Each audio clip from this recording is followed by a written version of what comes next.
Well, we're catching up with a true music legend, Sergio Mendes, and it's a pleasure to have you. Great to be here. Well, you know, it's been a long time since you've been in this country. What about touring? Do you get out and tour very often with the band? Yes, I've been touring a lot. This year a lot, but before that too. Well, you've had a very busy year, haven't you, with a very adventurous new album. And the Timeless album. I want to talk to you a bit about that because I guess, you know, when you were having all those hits 40 years ago and thinking, I'm probably thinking, what, late 60s here, could you have imagined or did you ever think at that point that, you know, in the 21st century you'll be putting out probably the most adventurous album of your career? No, not at all. No. And more than that, I mean, to have that song, Mais Que Nada, still be a hit 40 years later, that's, for me, I'm very happy about that. Yeah. Now, to take that song, and that's the opening of the album, of course, and and then totally doing a new treatment to that, right? Was I guess that's what bridges the classic days of the '60s with now. Exactly. Is that why you chose that? Yeah, exactly. And the fact that it's one of will.i.am's favorite songs, and so the whole concept of how to do the song was a lot of his ideas that brought the freshness to it.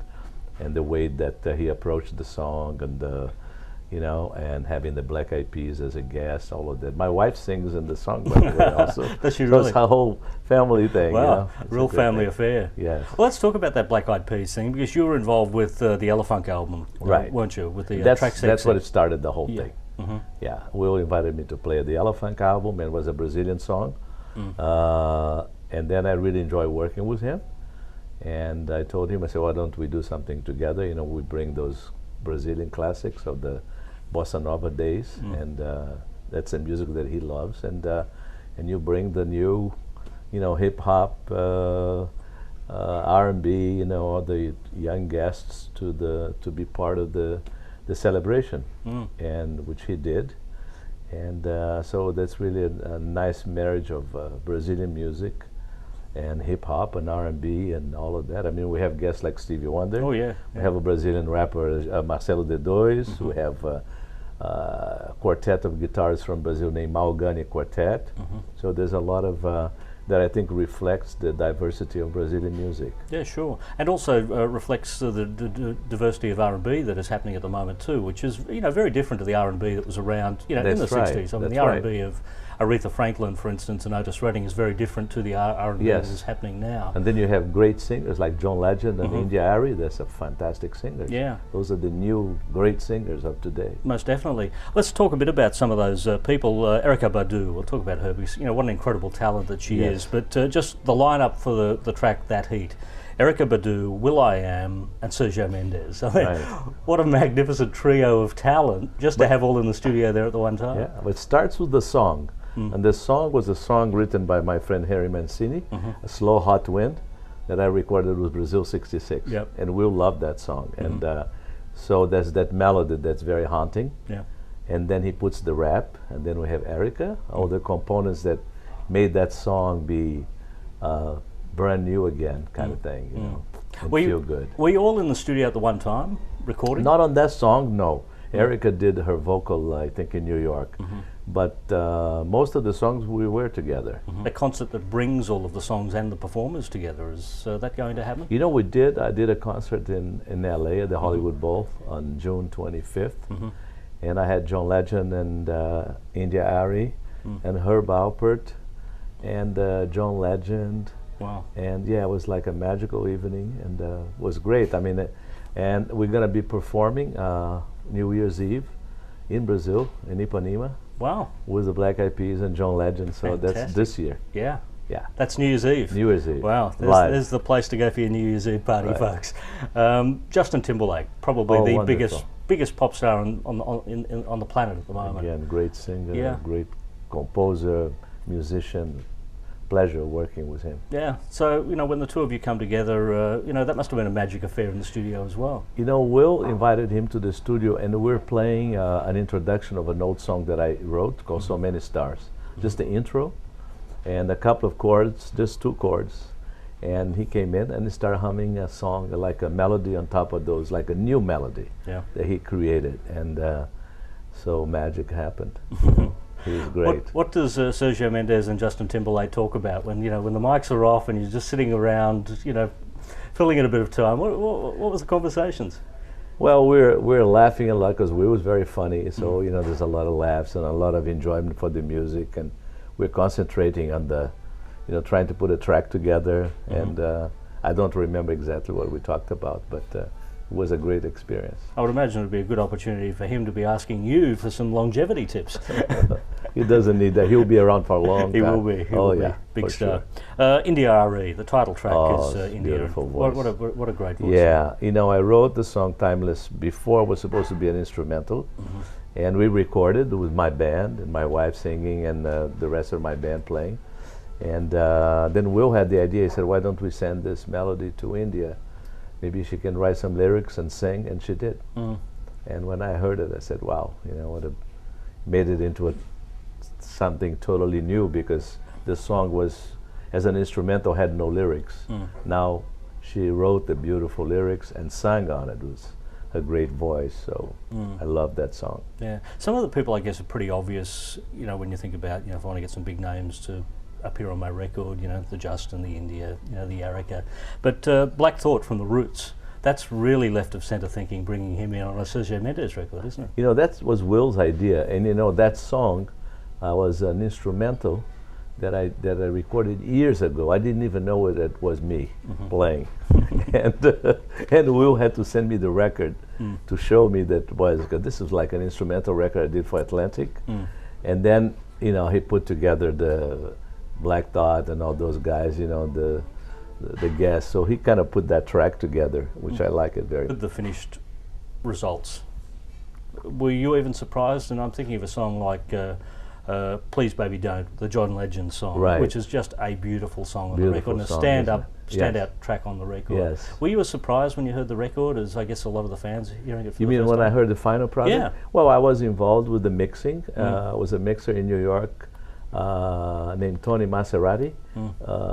He's Will's friend, and he mixed the Black Eyed Peas record, the Elephant Records, and a great mixer. And so I came to New York, and I talked to him, and I started listening when he was putting the things together. It was fascinating, the fact that he kept the sound, and he kept all the components that are important on the record, and I think he's got a great taste in mixing, and he put it together beautifully. And then my friend Bernie Grundman, the final touch, which is the mastering, and Bernie had mastered my old records 40 some odd years ago, so we're together at Bernie's studio in LA, and he was like mastering, and we were like reminiscing, the Brazil 66 days. Now he's remastering Timeless in 2006. Still the same fresh years and the same impeccable taste that he has. Yeah. So it was a combination of a lot of people, a great team working together. Yeah. Musicians, singers, mixers, and master. One of those legendary names, Stevie Wonder.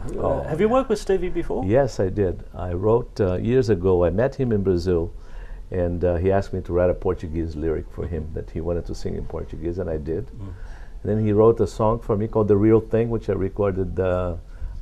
I think it was Brazil 77 or something. I don't remember exactly. And he played clavinet, and I've seen him on and off for many, many years. We both live in LA. And he was making a record. He was recording in the same building in LA that I was working with Will, and he came in and he listened to the song, and he asked me for a copy, and he told me tomorrow bring my harmonica, I'll put a solo. I was like, yeah, miracle happened. Yeah, we're talking a lot about Will.i.am, Black Eyed Peas, all the superstar guests that you've got on this record, but it still sounds like a Sergio Mendes record, doesn't it? Thank you. Yeah. Yes, it does. Was that obviously it was the goal to come out Both with that. myself and Will, we wanted to be sure that the sound was there, that people would identify that was my record. Was not only was the song, but with the style. Because we're talking about how adventure it is to have somebody as legendary as yourself appearing with all of these people on a record in 2006. But if we jump back 40 years. The treatment that you did on the Beatles' "Fool of the Hill" that was also very, very adventurous in its day, wasn't it? Yes. Yeah. Yeah. what sort of reaction did you get from not only recording a Beatles song, but this is talking about recording a Beatles song when the Beatles were still together, and then you go on and have a massive hit around the world with the song. Very few people have ever had hits with Beatles songs. I'm a melody guy. I love great melodies. When I record Jobim or McCartney or Burt Bacharach, or when we did the Scarborough Fair, which was an old Irish folk song. And I just loved the melody so much, and I made the arrangement, and it sounded kind of Brazilian. It sounded like us, Well, when you did Scarborough Fair, Simon and Garfunkel had just done it. They had recorded before. Yeah, they recorded, and I love that melody. So I mean, what I'm saying is that I like rhythms from different places, melodies from different places, and as an interpreter, I don't have to do just songs that I write. I have the pleasure that I can do Cole Porter, I can do Pixinguinha, I can do Tom Jobim, Baden Powell, or whoever, or John Legend, that wrote that beautiful song. Yeah, I had a conversation with Carlos Santana once, and it was very similar to your career, I guess, where Carlos is able to take other people's songs, as he did with Fleetwood Mac's Black Magic Woman, The Zombie, She's Not There, and turn them into his own.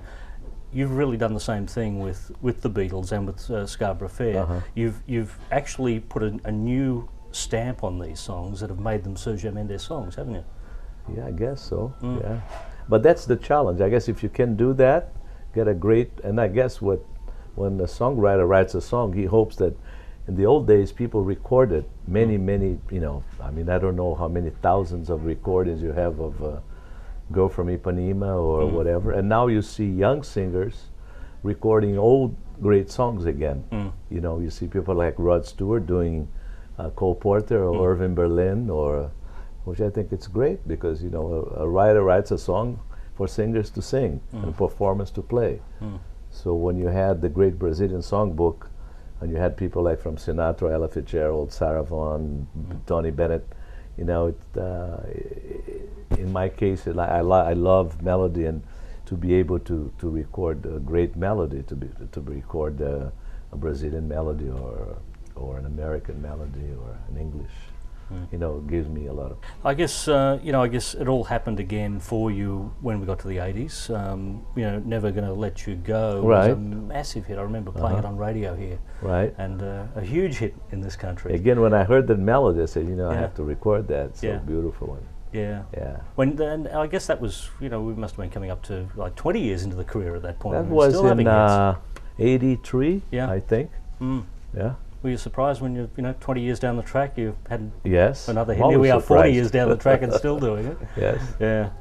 It must never cease to amaze. Because you started out your music when you were a very young boy, didn't you? You were like studying, 7 years old. Classical music. Classical music. Your dad was a doctor. Right. And you went off on a different tangent altogether, didn't Classical music for a while, which I'm glad. And then jazz. Yeah. Jazz bands around Rio, and listening to great jazz records to the great pianists like Bud Powell, Art Tatum, Horace Silver, and then Charlie Parker, all the greats, And then I came to New York, made a record with Cannonball Adderley, which was, just meeting him was like awesome. I mean, to me it was like, wow, I'm meeting Cannonball Adderley, And he invited me to make a record with him, and I did. And When did you actually move to the United States to live? I came in the end of '64 to Los Angeles. And have been there ever since? Yeah, but I go to Brazil every year. So I have family and friends, so I spend a couple of months, a month there. Yeah. It was interesting. I'm going now again. Oh, yes. It was interesting naming the band Brazil 65 originally, wasn't it? Then it became 66. Yes, then 77, 88, now no more numbers. No more numbers? No. Too much hard work having to change the band name every year. Yes. One of the band members was Lonnie Hall, wasn't she? My dear friend. She was in this concert at the Hollywood Bowl. Oh, was she? Her and Herb, Yeah? We did The Look of Love together. Oh, wow. Yeah, she's a wonderful, great singer. Yeah. And Herb played the trumpet, and it was like a magical moment. It was with Lonnie Hall we're talking about the wife of Herb Albert. Yes. And the sound of Brazil 66, the great vocal sound. Yeah. Was she in your band and that's how she met Herb? Or Yes. Is that yes, true? That's true. Wow. Yes. So, because of course you were recording for A&M Records, Right. and Herb being the A in A&M. That's right. And a lot of people think that M is Mendes, but unfortunately not. It should have been after. I wish. It should have been Matchmaker. No, it's Moss, my dear friend Moss, Jerry Moss. Yes. But you know, I guess that's probably one of the big celebrity matchmaking. It was a great label. History. Yeah. Wonderful, wonderful time being there. You know, very artist oriented, and so many great bands came out of that. The Carpenters, Police, and I mean, it's a great band. That's correct. Were you all sort of? Did you all know each other? All the artists at A&M? Yeah, it was a very nice environment, very nice musical atmosphere around there. Great music. Jobim did a lot of albums for A&M. Yeah. Because at the time you were working with A&M, you were also recording jazz records for Atlantic, weren't you? On the beginning, yes, because before A&M, I met Nesu Ertegun, which was the chairman and owner of Atlantic Records. In Brazil, he came down to Rio to make an album with Herbie Mann. Wow. And I was working a club in Brazil, and he signed me to Atlantic Records. So when I met Herb, I was signed with Atlantic, and I had to ask him permission to go with A&M, and he said, go, good luck, but you still owe me some 3 albums, instrumental, which I did, actually. Yeah. We are very good friends. He was another important person in my life, in many, many areas. You know, he introduced me to a lot of great things like art and literature, and we both love football very much. So we saw the World Cup in Mexico in 1970 together, and so we had that in common as well, and jazz and bebop and all that. Yeah. Well, you're touring at the moment. You know, obviously you can't take all of the Black Eyed Peas and John Legend and Erica and India. How do you actually get by doing? You know, I have with us here in Australia, and we've been touring all this whole year. Young rapper from LA. His name is Krishna Booker. So he does that. He's also a great percussionist. Yeah. So the numbers that we don't have Will, unfortunately. I mean, Krishna does it very well. Yeah. And then I have great singers, so we're able to reproduce all the songs from the album. Yeah. Wow. Yeah. And what are the plans now for the future? 2007, 2008, 2009. Well, a new album. Yeah. Yeah. After the New Year's, I'm planning to stay in Brazil with Will for about a few days. Another Will.i.am record. With him, yeah. So yeah, we had a great time. We're gonna go for another one. Wow. Yeah. And all full of special guests you again? know, special guests, but the theme will be still great Brazilian songs. You know.